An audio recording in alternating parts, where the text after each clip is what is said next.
Welcome, everyone, to the part 4 in our Earth in Crisis series of talks with Dr. Mitch Wagner of Western Connecticut State University. And this is the final talk in our 4-part series. And I just want to say thank you for joining us, for all of those who've joined us in all 4 of our talks. This has been great.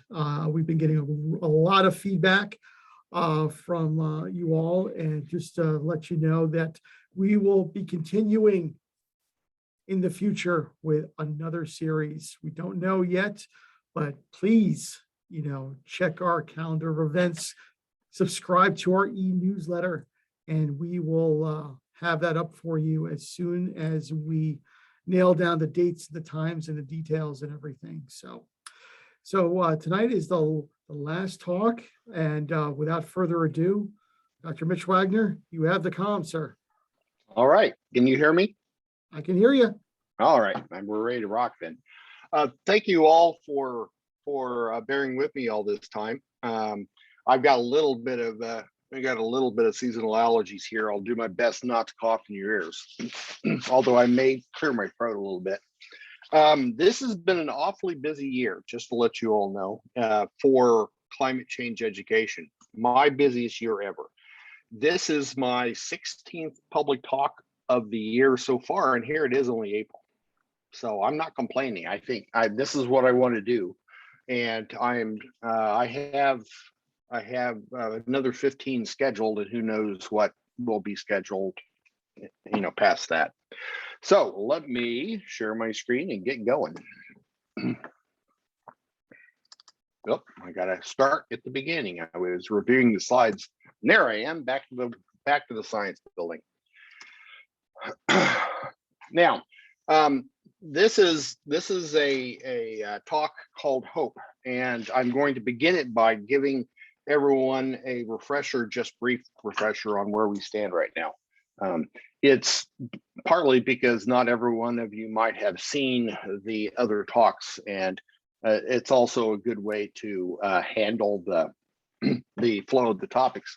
All right, so this graph some of you have seen before, and it basically is each one of those little lovely little bell curves is a year. The taller the bell curve, the warmer the year was. The wider the bell curve, the less certain we can be, there's more uncertainty involved. But these days, with all the satellites and whatnot, we can be pretty doggone certain of what we're observing. And what we've observed is that the past 7 years have been the warmest 7 years since humans have been able to make these measurements. Okay, just so you know, the scientists who know the data best are the most concerned. Okay. This is another way of expressing that data, showing each red dot is a year, and there's these things scientists call error bars, the little black lines that go up and down, that just tell us how certain we are, how confident we are that data, that average is smack dab on. Upshot of it is, these days we're pretty certain. Back in 1860, we're having to do a lot of estimations and stuff, and so those error bars are fairly wide. All right, now the scientific world, the people who know this data, and in conjunction with folks at the UN, have constituted some years ago something called the Intergovernmental Panel on Climate Change. It's a group of scientists and probably some science administrators who get together every so often, review the data, and see where we stand. They also will make recommendations in terms of how much more temperature rise we can have before things start getting really ugly fast. Okay, so the limit which has been drawn, the limit we are to shoot for, is since industrialization, we do not want to warm the earth on average more than 1.5 degrees Celsius. Okay, so that's our goal.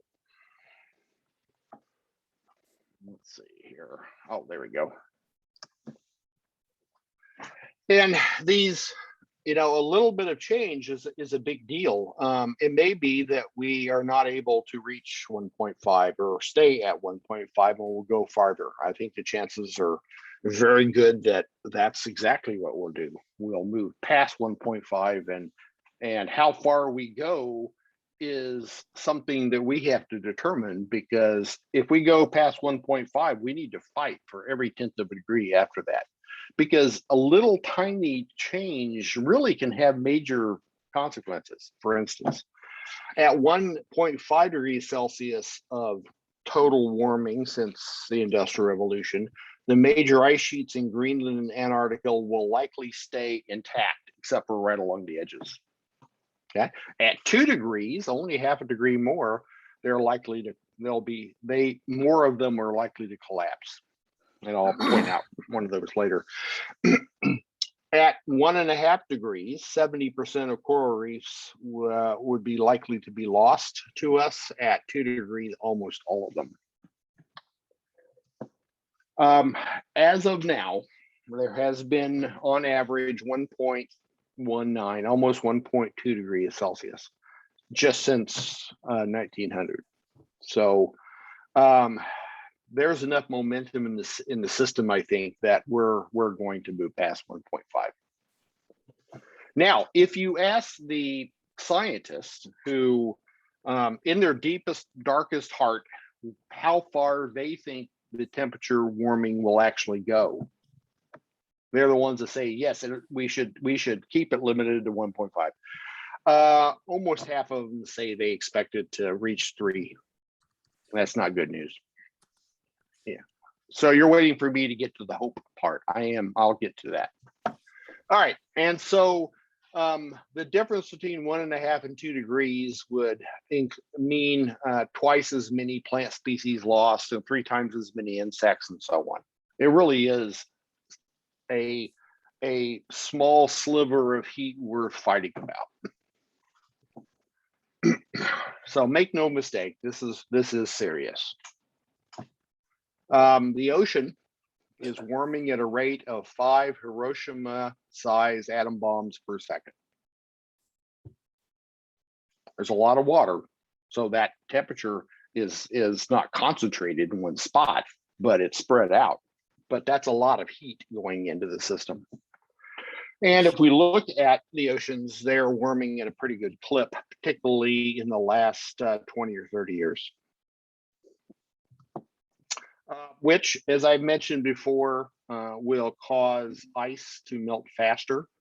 And ice to melt faster means that more of the solar radiation that strikes the ocean will be absorbed, causing the ocean to heat up faster. So it's a positive feedback system. Positive feedback systems is not what we want. We want something that we can predict and control, so that we can do something about it better. But something that is changing exponentially, that's not something we want.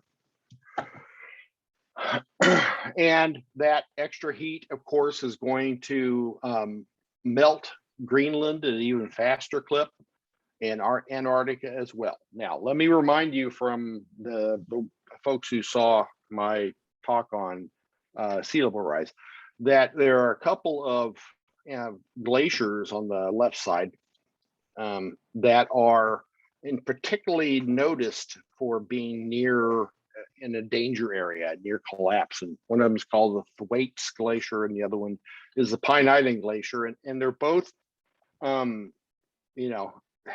you lose that ice sheet, and it'll increase the sea level just a smidge. But what it does is it indicates that the Antarctic ice is more vulnerable than we anticipated. And when you lose the ice near the coast, that means the ice behind it speeds up. So that's something we don't want either. And we don't want all that ice to melt. We don't want all that extra heat in the ocean, because what it'll do is it'll cause lots of people who live tenuous lives near the sea level to be in trouble. And people who had very little contribution to the cause of the problem, but have lots of danger from the results of it. And so, as I said before, and I think I included in a previous talk, that climate change is a moral issue. It is for me anyway. And those people least responsible for causing climate change are the most vulnerable to it.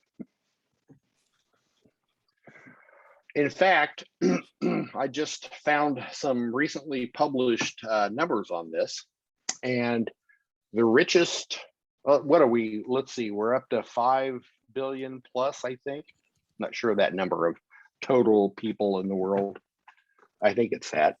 Anyway, the richest billion of us, which does not include me, are responsible for 60% of the CO2 emissions. The poorest 3 billion people, also does not include me, account for only 5% of the CO2. And so the rest of the 3 billion, if my numbers are correct, are somewhere in the middle. Okay, we do contribute significant amounts, but not as much as the rich people you hear about, or the poor people you hear about, or the poor people you don't hear about. And remember too that our coast, it's not all Bangladesh where the suffering will be. Shanghai, China, biggest city in the world, is very near the sea level. And China is an industrial nation that could mobilize people and get them out to safety by and large. But there are other places like Lagos, Nigeria, right at sea level, not in such a good situation for moving everyone. And there's just lots of little places like that, and not so little. I mean, Lagos is a big city, but it contains a lot of poor folk who are in danger. And then we also have danger around the coast, including some not so poor folk in Miami Beach, Florida. All right. Now, not only, we're getting to the hope part, don't give up on me yet. Not only is sea level rise an issue that we're going to have to deal with, but so is precipitation and drought. And so you can see in these pictures that those areas in green are areas that have received a lot more rain recently, which include much of Indonesia, part of Amazonia, and parts of India, and so on. But then there's also quite a lot of the world that has received much less than usual, including the Pacific coast of the US. And last year, I believe, when Seattle and Portland were hot beyond their living memory, and a little town in British Columbia logged the warmest temperature in Canadian history. British Columbia, really? Well, anyway, it's some places are going to be in particular danger, including the Sahara. And closer to home in the US, we can see that we're likely around here to have more rain than in an average year than previous. Whereas in the west of the Great Plains are likely to have more drought. All right.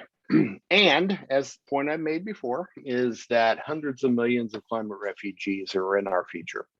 And these may include Americans that are not able to continue to live in their little towns near the coast. There's already a Native American village small town from Louisiana that's had to relocate.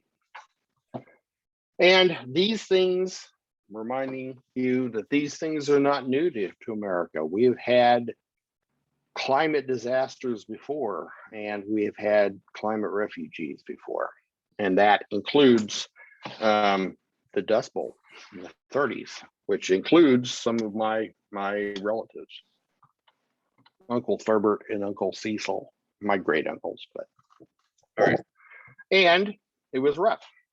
It was rough. These people were certainly no better off than many of the refugees that tried to come to our country. But here we go. There is hope. There is hope, but it is not pie in the sky hope.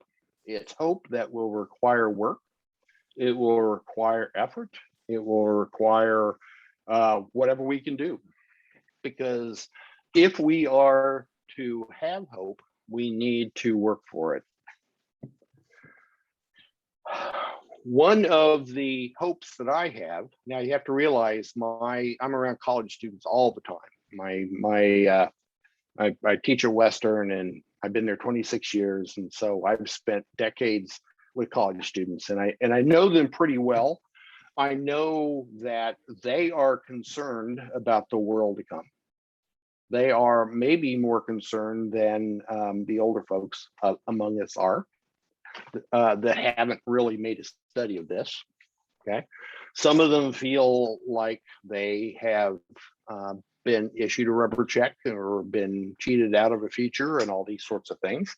I suppose there's probably a little bit of that in young people in general, but this is how they're feeling. And there is a new psychological phenomenon called climate anxiety, which is a local psychiatrist that I'm a friend with says he sees it in his practice. Young people who are deeply anxious about the future.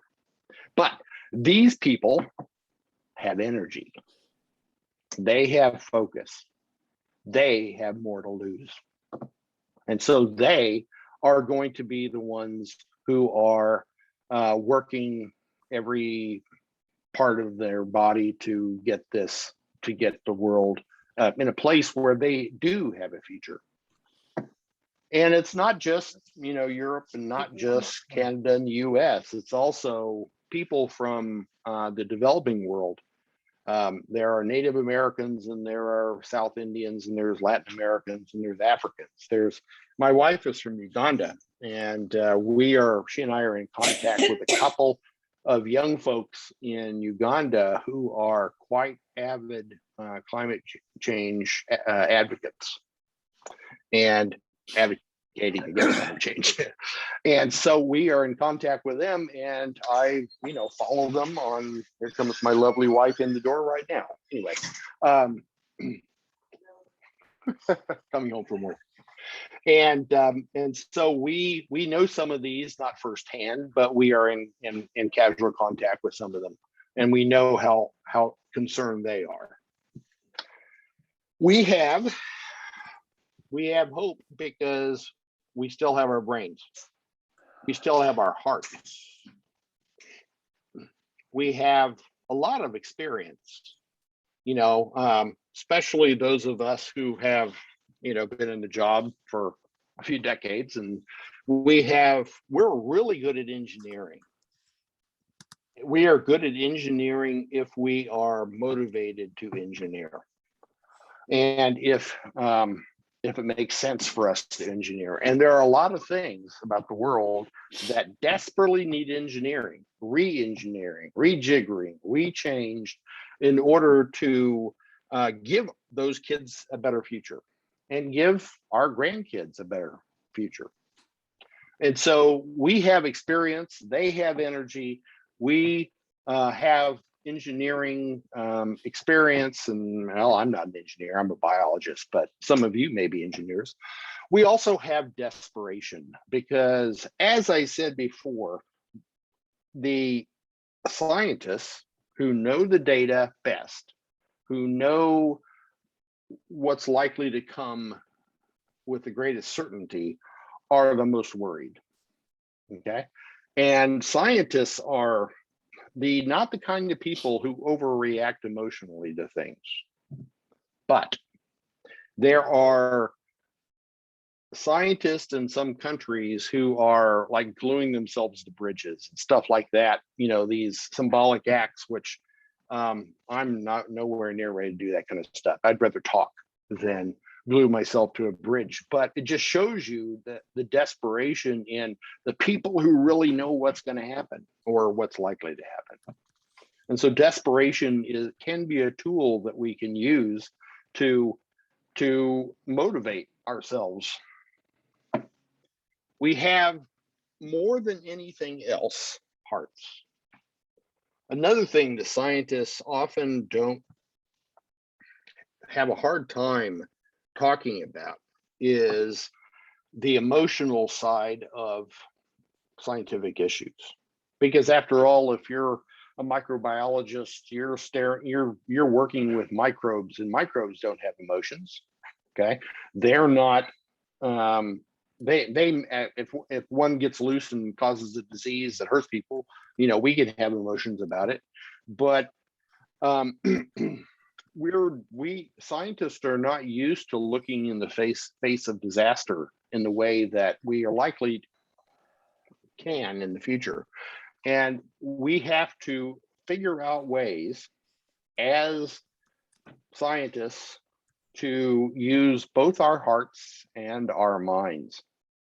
And that probably accounts for a lot of people who aren't scientists, engineers and so on. And so it's going to be something, because climate change is not just a technical matter. It's not just a matter of, building better seawalls around Miami Beach, Florida. It's a matter of human lives. And our hope has to be motivated by our desire to save our fellow humans, including some of which we may be related to. All right, where'd I? So the point I want to make in all of this is we are not helpless. We have the might and wealth and experience of human civilization, which we can marshal in a way to keep the world, within a zone where we can, our grandchildren can be comfortable with it.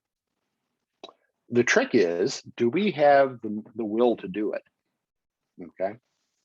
So that's something that we have to think about.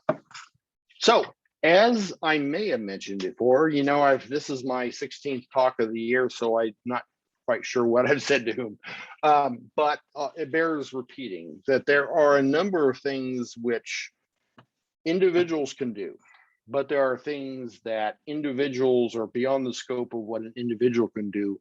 And those are things that require individuals working in groups. Okay, those groups can be organizations, they can be local governments, they can be whatever, depending on the scale of the problem. It's a scale issue.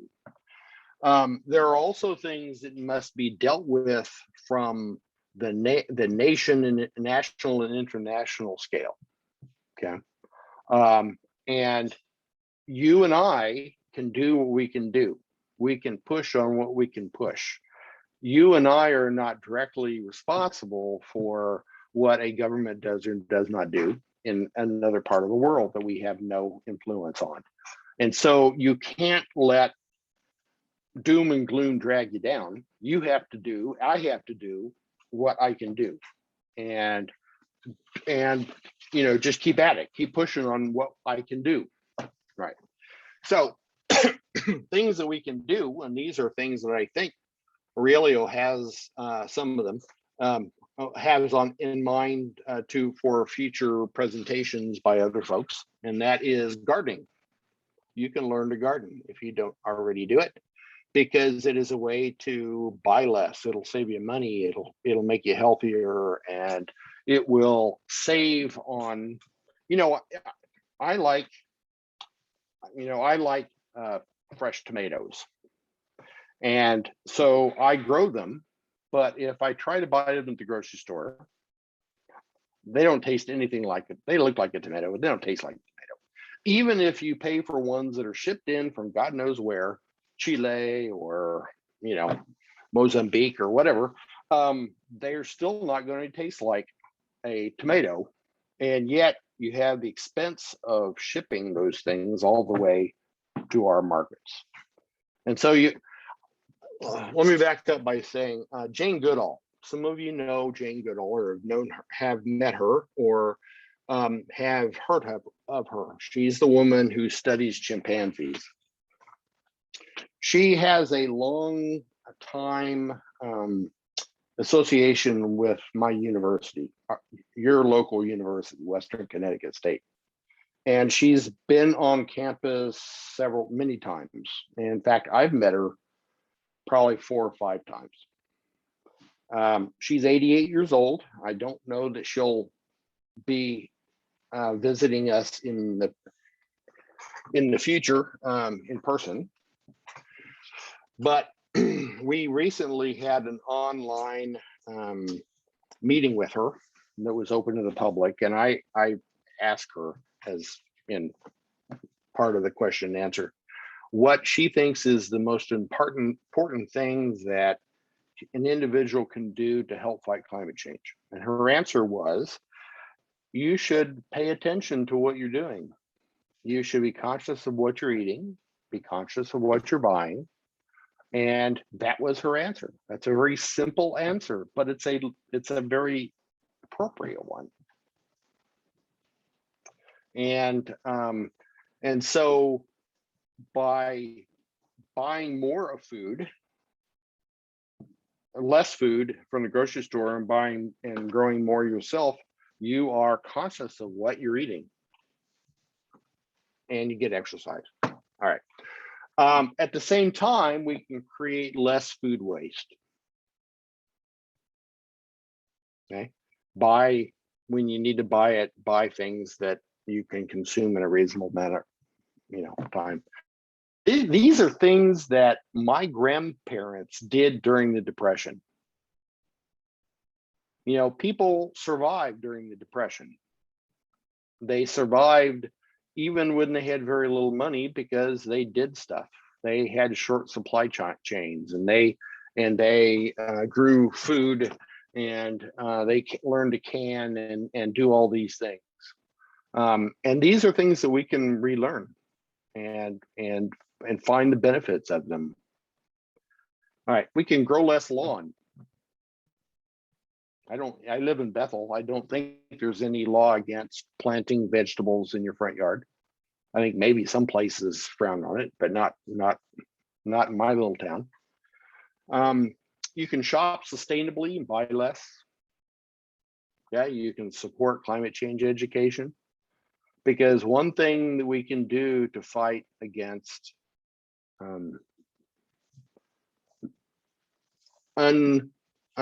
inaccurate information is to provide accurate information.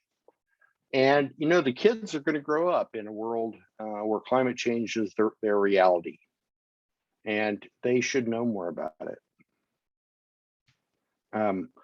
There are quite a number of the local science teachers in high schools around here who are my former students, and so I kind of keep up on them. And they are doing, they're doing as well as they can. They're doing a lot of work. They're fighting the good fight. We can all speak up with our own voice and time and money, even if it's a very modest amount. Even if your voice shakes when you speak, you can speak up anyway. You can learn about something called environmental justice. Environmental justice sounds like a lefty thing, and it really isn't, or it shouldn't be.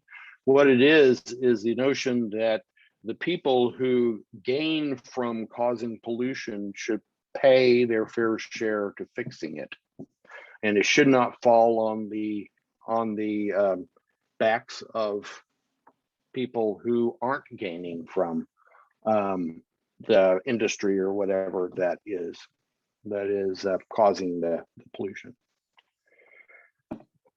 And we can burn less carbon. drive less, walk more, ride a bike, figure out ways to combine trips, buy an electric car. I'm looking forward to the VW is going to release their hippie bus in electric, and I'm looking forward to getting one of those sometime. Realize, however, that there is no perfect energy source, and there are issues with batteries, and that's where the engineering comes in. We need to work harder to engineer those things so that those problems with the batteries in electrical vehicles become less problems over time. Okay. So there's a zillion things we can do. You can insulate your house better and all that stuff. And all those things, see, all these things will benefit you and me and your grandkids in excess, in beyond what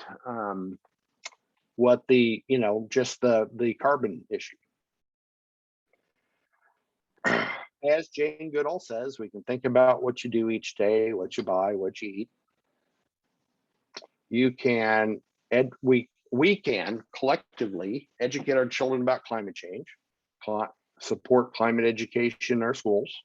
There has been a bill bouncing around the last couple of years. The legislature, and I'm not sure exactly where it is, that would support climate change education in schools.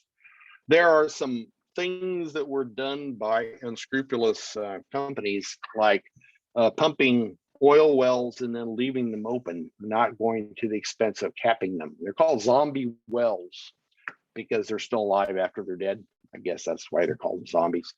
But the problem is, even after you pumped the oil out of the well, you've still got natural gas spewing out, and natural gas is a very strong greenhouse gas. We can eliminate subsidies to fossil fuel companies. There's a lot of politics that goes around between some industries, some unscrupulous owners of these, and Congress, and it just needs to be cleaned up. We can shift our refrigerants from those that are extremely strong greenhouse gases to those that are not, and those that are not flammable. And they do exist, but they require some development. They require some engineering and research to make sure which ones we have is the right one. And as groups, we can burn less carbon. Okay. Electric vehicles in the Postal Service, for instance. But there's also things that can be done at the largest level, civilization level, because the thing is that we're all breathing the same air, whether you live in Australia or you live in Ukraine, or whether you live in Kenya, or whether you live in Brazil or the United States. We're all breathing the same air. Whatever messes up the air in one of those places eventually comes to us. We're all drinking the same water and using the same water for domestic use, and washing our clothes and our children with it, and all that sort of stuff. And so what affects us, one affects us all eventually. There is no separation of this is what I do doesn't matter, and what they do doesn't matter. There is no them. It's all us. You cannot throw things away because there is no way. You throw the plastic crap that we all use far too much of. That's another thing you can do, is buy less plastic. And it goes into the ocean, and it's harmful for sea life, and washes up the shore and ruins your vacation. And it's all there. There is no place to put it that is not going to cause us difficulty, unless you want to put it on a rocket and blast it into the sun, which isn't exactly practical. We can be creative. We must be creative. We must take this seriously and realize that this is the struggle of our lives. This isn't just a do-good project. This is something we do for our grandchildren. We must be creative. We need to engineer the hell out of everything. Find better ways to insulate your house, better ways to heat your house, better ways to, get from your house to where you work and around to the doctor's office and the grocery store and all that stuff. There are just so many ways to be creative, and we need to be as creative as we can. We need to do old things in new ways, like grandma growing her garden and canning vegetables during the Depression. We need to find ways to build on what grandma did. We need to move to new forms of agriculture that are not that are regenerative. They build the soil and not suck it dry. We need to protect forests. We need to pull a lot of CO2 out of the atmosphere, and one way to do that is to grow trees. Okay, if you cut down a tree, plant a couple more to replace them. We need to gently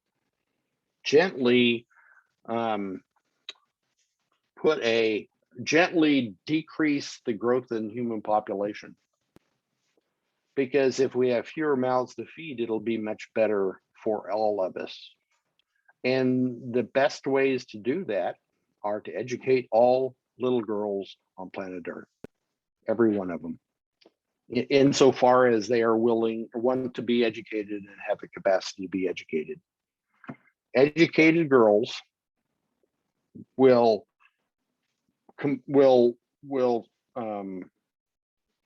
benefit from their genius and their creativity.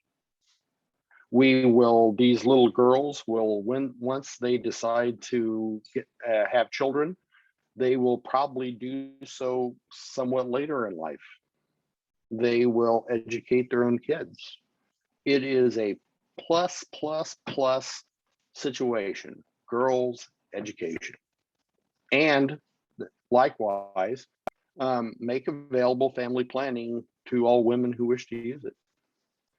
In those cases, we are improving the lives of people, women, girls, the babies, and the children they have, if they do. And we're also emancipating their intellect and their hearts to help the rest of us. It is something that will be a big benefit to us all. Because, there are dominoes that we need to push over, and dominoes will knock over the next one. But, each one of the dominoes, as in this cartoon, are larger, so that one guy down here can push over the small one, but he can't all by himself push over the next big one. That requires more people. And then as you get to bigger and bigger dominoes, bigger and bigger tasks, it requires larger and larger groups of coordinated fellow human beings, and before we can reach what we need to do. Moral imperative 2.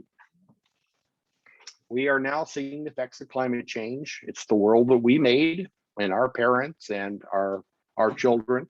We can't escape it entirely. If we act quickly and decisively, we can slow the damage. And we owe that to our grandchildren. Because what is best for our grandchildren is best for us. Right? It's not the other way around. It's not whatever's best for me is best for my grandkids. No, it's the other way. If we are focused on our grandchildren and what is best for their future and livelihood, then the world will be great for us, who are older and grandparents. And here's my grandson, 4 years old. He just started. He is starting soccer slowly, but he is, So, if you have children, just keep them in mind, So, the part of this is that we need to develop a civilization which is compassionate. Compassionate to everyone. We need to teach our children to be compassionate. We need to be compassionate ourselves. We need to demand it from our elected officials and the policies they enact. Albert Camus and the Plague. Albert Camus is a French philosopher and novelist.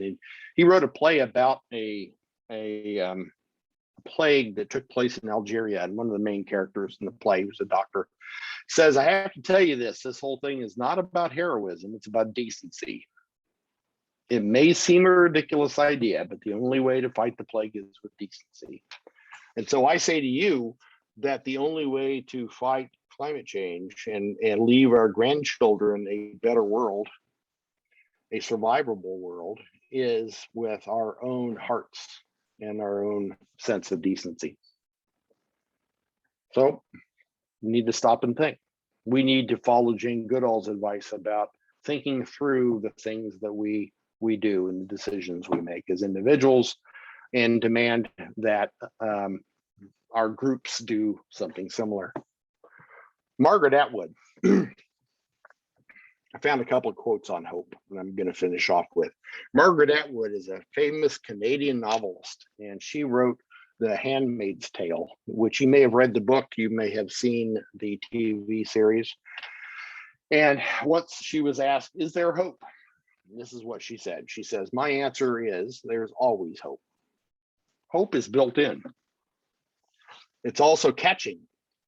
Where there is hope, there will be more hope. And because with hope, people make an effort is what in the future we will all have to make. Maybe that is the true meaning of zombies she'd been talking about. Zombies. They are ourselves, but without hope. So she wished us hope as the final. And this is something I found on, and I'm not even sure who wrote it. I don't know who Matthew is, but it's a terrific way to summarize the hope that I'm talking about. Hope is not a gentle thing entirely. It's a strenuous thing. People speak of hope as if it is this delicate, ephemeral thing made of whispers and spiders' webs. It is not. Hope has dirt on her face, blood on her knuckles, the grit of cobblestones in her hair, and just spat out a tooth as she rises for another go. Hope requires effort and maybe even a fight. And so climate change is real. It's us. It's experts agree. It's bad. There's hope, but there isn't much time. I would be very happy to try to answer questions. As always, if I don't know the answer to the question, I'll tell you I don't know. But I'd be happy to give it a shot.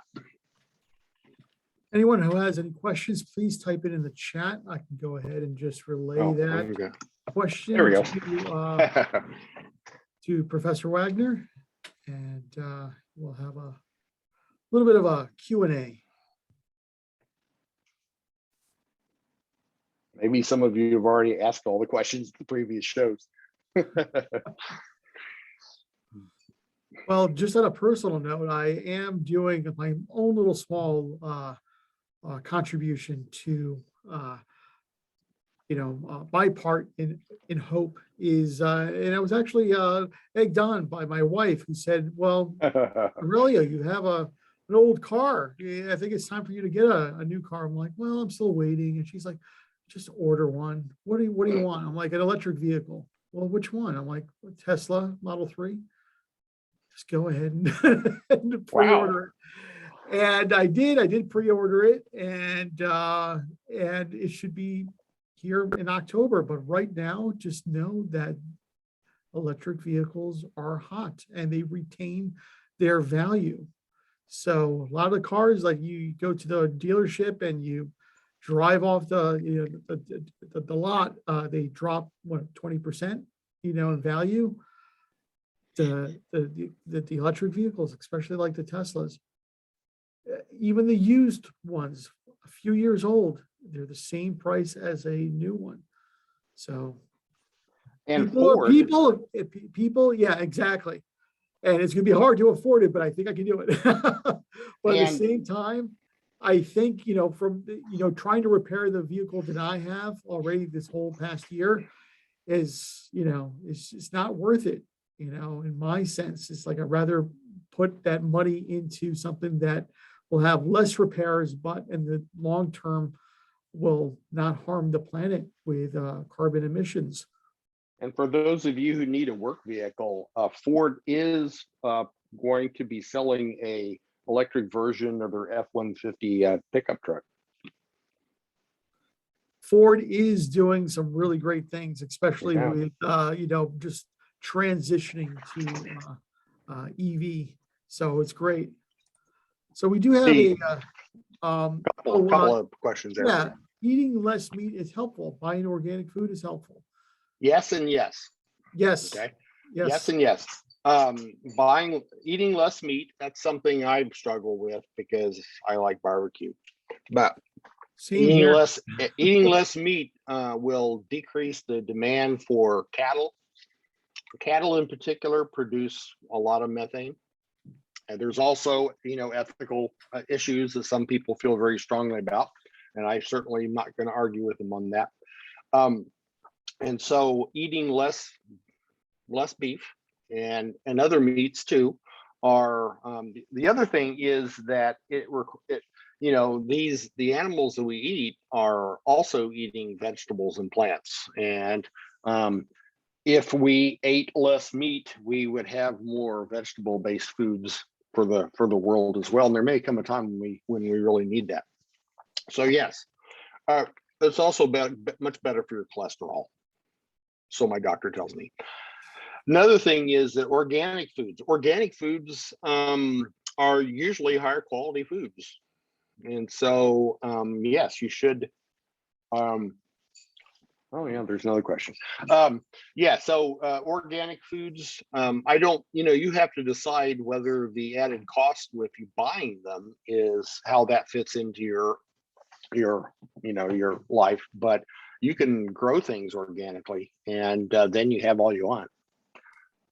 Want me to read this one? Yeah, go ahead. Another person remembers that I had mentioned at some point that I pay Eversource more to get power from wind and water. How does one arrange that with Eversource? Just call them. If you're on their website, I think I did it on the web. If you go, I pay my bill on the web, and there are options you have with Eversource, and I think it's required by law in Connecticut that they offer these.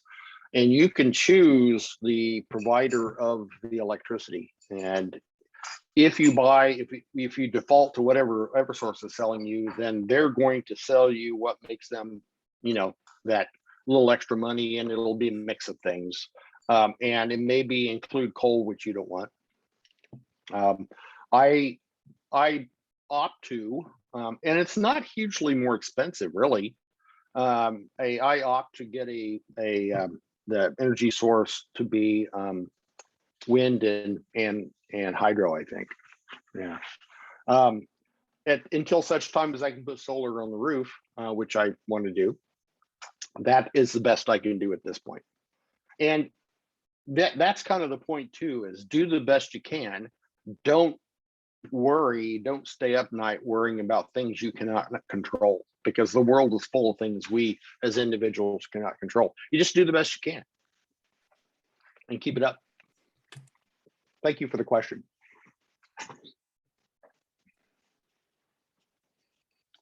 Anybody else? If you have some questions, please type it in the chat, for Professor Wagner to answer. So if Really? a question for myself, if we start like what you shared with us with Dr. Jane Goodall, just be conscious of what you're doing every day. If we get more and more people to do that, will we see some sort of incremental change, like say in the next 10, 15 years? One would hope. Yeah. Yeah.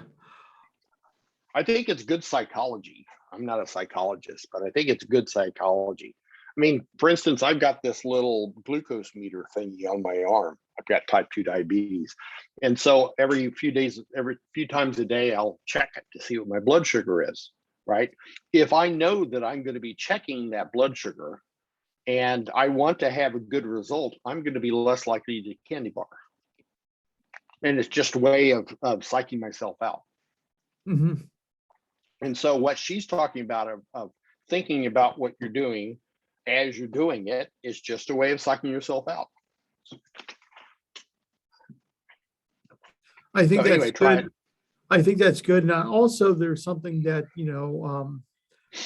my daughter is already conscious of. She's a sophomore at Bethel High, and she's already thinking about career choices. And she's a very bright girl. She's very, on the honor roll. She wants to get into marketing. And I'm like, why do you want to get into marketing? But the one thing that she wants to be into for marketing is to change people's perception, especially in dealing with the planet, with climate change. Have like some sort of messaging that climate change is not bad. We should be aware of that. We should be responsible, especially morally, with our decisions. And that's something that she feels, and a lot of her peers feel, that is something that they're going to undertake as a career, to change the messaging coming out of advertising and to be more moral and, conscious of what we're doing, especially to ourselves and the planet.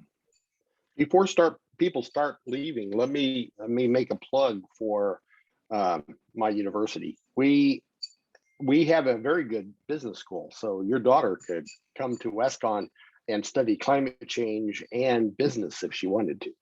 That's awesome. Yeah. There is a general education climate change course that I offer, and I'll be teaching it this summer as a summer school class. And anybody can take it. Well, I mean, yeah, you couldn't if you were like 6 years old, but I'm guessing that high school students on up could take it, and there's no prerequisites. So consider that. Please share the link with me, and I'm sure other folks would. I'll send it to you. I'll send you the awesome. syllabus. Awesome, and I'll share it with everyone who's registered for this evening, as Right. well, if they want to, participate or share it with a friend. Mm-hmm. Or kid. Or kid. Yeah. Exactly. It's the least that we can do for our climate change legacy. We don't want to be thought of as irresponsible. That's right. So, as I recently had an op-ed in a couple weeks ago in the local paper, and as I said in there, remember all the times that our parents told us to clean up our own mess when we were children. And we've all heard it, and we've all said it if we have children of our own. Clean up your own mess. It's your responsibility to clean up your mess. It's not my responsibility. Well, they can turn that around on us, and say, well, why don't you clean up your own mess? And I don't think we have a good answer to it. So be aware that there is responsibility that we bear toward them. Exactly. So I guess it's almost time for us to say goodbye. Until next time, myself and Professor Wagner, we thank you for participating in this series, and we look forward to planning and scheduling the next series that myself and Professor Mitch Wagner will hopefully put on maybe this summer or in the fall, in the winter. But we'll try to mix it up with some virtual workshop presentations, as well as some in-person workshops here at the Danbury Library, and as well as at the Jane Goodall Permaculture Garden and Center over at WestConn. So until then, folks, I thank you all. And if you can, please send us an email, comments@danburylibrary.org. We want to hear what you think of this series, as well as what you want to see in the future. So until then, on behalf of the Danbury Library, good night.